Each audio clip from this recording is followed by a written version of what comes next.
रायगड जिल्हा परिषद व पंचायत समितीच्या 5 फेब्रुवारी 2026 रोजी होणाऱ्या सार्वत्रिक निवडणुकांच्या पार्श्वभूमीवर पनवेल तालुक्यात भारतीय जनता पक्षाने प्रचाराचा वेग वाढवला असून पळसपे व कोण परिसरात कमळाच्या घोषणांनी संपूर्ण वातावरण दणाणून गेले आहे। पळसपे जिल्हा परिषद गट क्रमांक 4 मधून सौ हर्षदा अतुल घरत, पळसपे पंचायत समिती गट क्रमांक 7 मधून श्री राजेंद्र हरिश्चंद्र पाटील आणि कोण पंचायत समिती गण क्रमांक 8 मधून सौ योगिता योगेश लहाने यांनी उमेदवारी अर्ज दाखल केल्याने भाजपाचा प्रचार अधिक आक्रमक झाला आहे। कोळखे गावचे भाजपाचे ज्येष्ठ कार्यकर्ते व रायगड जिल्हा परिषद माजी सदस्य श्री राजेंद्र ह पाटील यांनी कोण गावचे रहिवासी श्री अतुल मारुती घरत, वाहतूक संघटना अध्यक्ष तसेच भिंगारवाडी ग्रामपंचायतीचे माजी उपसरपंच श्री योगेश लहाने हे तिघेही पनवेल तालुक्यात सामाजिक चळवळीतील सक्रिय, अभ्यासू व लोकाभिमुख नेतृत्व म्हणून ओळखले जातात।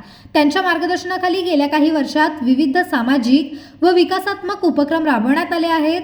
अतुल मारुती घरत यांच्या सौभाग्यवती सौ हर्षदा अतुल घरत यांना सर्वसाधारण महिला प्रवर्गातून जिल्हा परिषद उमेदवारी मिळाल्याने महिला मतदारांमध्ये विशेष उत्साहाचे वातावरण निर्माण झाले आहे। लोकनेते रायगडचे माजी खासदार रामशेठ ठाकूर यांच्या आशीर्वादाने तसेच उरण व पनवेलचे आमदार महेश बालदी आणि आमदार प्रशांत ठाकूर यांच्या मार्गदर्शनाखाली तिन्ही उमेदवारांनी आपले उमेदवारी अर्ज दाखल केले।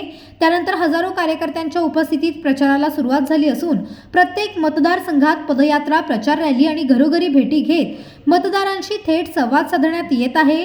दिवसभरात भिंगारवाडी, शेडुंग, भिंगार आणि भेरले येथील आदिवासी वाड्या तसेच कोळखे ग्रामपंचायत हद्दीत उमेदवारांनी घरोघरी जाऊन भेटी दिल्या। प्रत्येक घरात जाऊन मतदारांशी संवाद साधत आतापर्यंत करण्यात आलेल्या विकास कामांची माहिती देण्यात आली। यावेळी ज्येष्ठ नागरिक, महिला व युवकांनी उमेदवारांना भरभरून आशीर्वाद दिले। कमळ या भाजपाच्या निवडणूक चिन्हाच्या घोषणांनी संपूर्ण परिसर दुमदुमून गेला।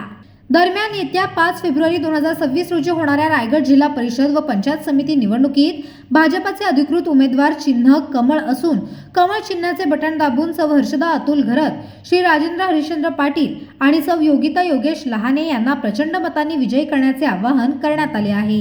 भाजपच्या वाढत्या प्रचारामुळे पनवेल तालुक्यातील राजकीय वातावरण चांगलेच तापले असून ही निवडणूक चुरशीची ठरण्याची चिन्हे स्पष्टपणे दिसून येत आहेत।